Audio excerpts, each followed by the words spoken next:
have hip pain that is limiting your mobility, you may have a treatable condition called anterior femoral glide syndrome, which could be causing all this pain.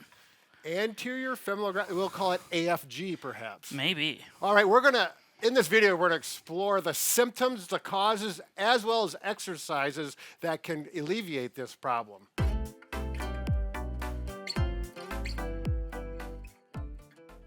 So some of your hip pain may be coming from arthritis, but this also may be a cause to it.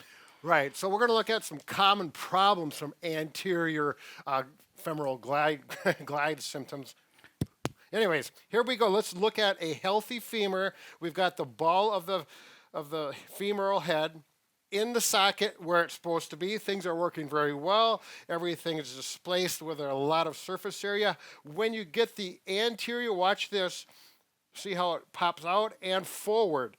Can you point to the area where there's going to be excess force right on that surface area? And that's where if you have arthritis, or that could form some arthritis there from excess pressure, what we need to do is get it back and set in where it needs to be so the surface area is complete and we have a happy, healthy hip.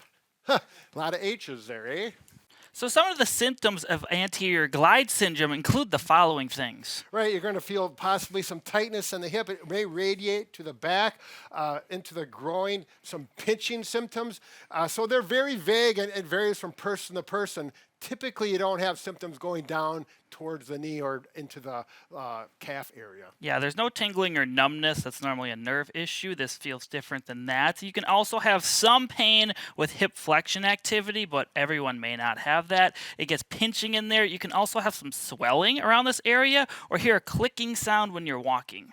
Right, so we're going to show you a simple test that you can do to help determine if it is from anterior hip syndrome.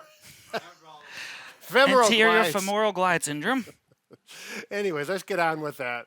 All right, so the test is reasonably simple. You're just going to lie down on your back, preferably, on a bed, a firm bed. You could do this on the floor as well. This is a hip. The left hip is the one suspect. So simply with a straight leg, the knee will be straight. Lift it up to about 45 degrees or so, and then go back down.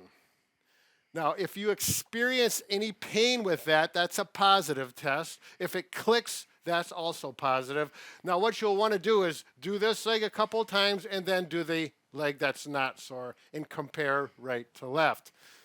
Now, if this one has pain, this one feels normal as it should because it is pain-free, then Mike is going to completely relax. You need a second person, and I'm simply going to lift the leg up in the same range of motion Mike just did. And then I'm going to go back down. Mike, I need you to relax a little bit more. You're helping me. I am, but you thought I was more flexible than I am. Oh, sorry. So I'm just going to simply go through the range of motion. Now, if he experiences no pain with me doing the motion, assisting, versus when he's doing it actively, it'd be a positive test. Now, this is not 100% certain that it's anterior femoral hip syndrome. However, it's a positive test. Now, if you've had a total hip replacement or you have loose joints, you're not going to want to do this. It's very clear that that's not an option at that point. Otherwise, you can. Okay, so a nice treatment to do this we'll demonstrate first on the skeleton here is we look at the anterior motion of the femoral head. It's out here. Now, we need to get it back in place. So we're simply going to take the band. You could use a belt or a strap. It's here, and if Mike pulls, whoop, it goes back in. That's going to feel good. It's going to be a good sensation. You'll feel that.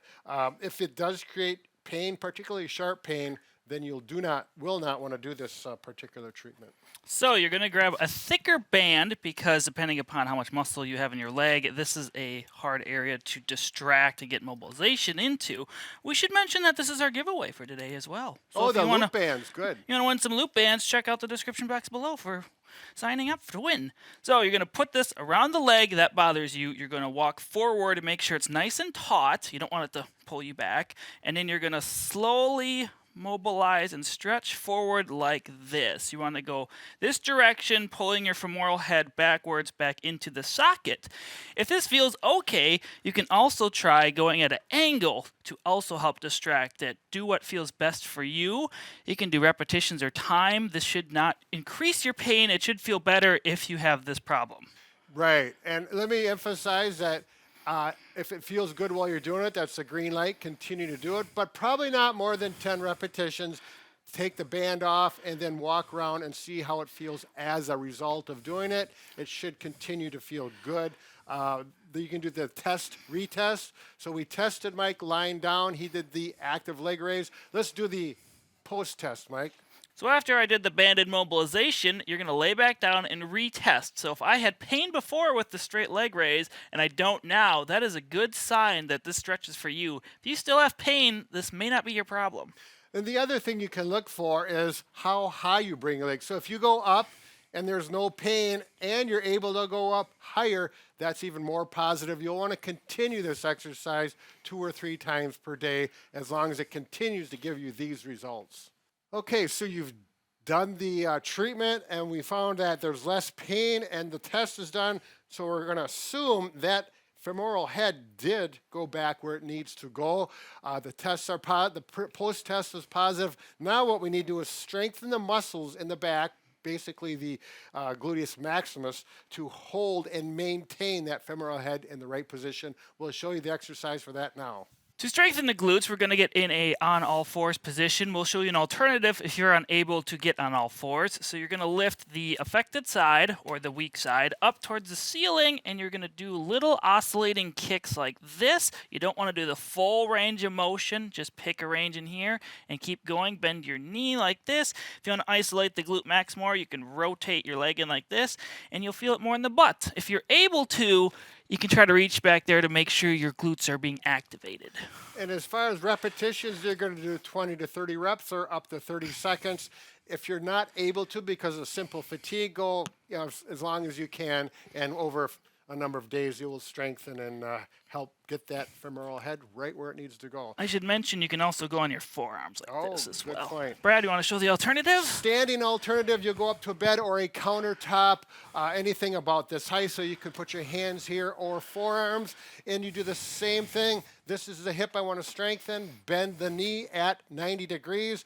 Elevate to this position, not way up here, but in here, and then you can rotate that heel in this way, so it's here to here, and you start doing this oscillation exercise just like Mike did it again, 20 to 30 repetitions or up to 30 seconds as you feel that buttocks fatigue and that glute max is doing its work and getting stronger.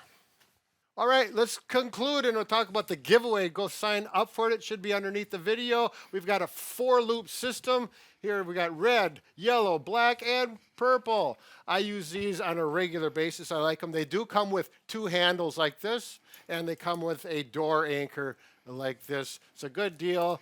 Good luck with that, and I hope you win one.